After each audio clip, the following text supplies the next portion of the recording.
для Ореста Лютого. Вся ця зйомочка, значить, трапляється. От, подивись, все це собор Паризької Богоматері. Тут Сена тече, от. Тут вечірній Париж. А оце здання, оце, бачиш, от, я зараз повернуся. Оце.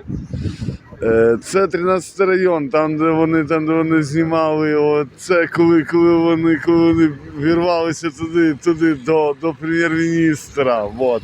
Головне поліціянське здання Франції. Вот. От там готель, один із самих найдорожчих в Парижі. Вот. Ну ти проїбав, все це як завжди, вот. Сінька, шмо, напити ніколи не брошу, да? Да. Привіт, всім там передавай.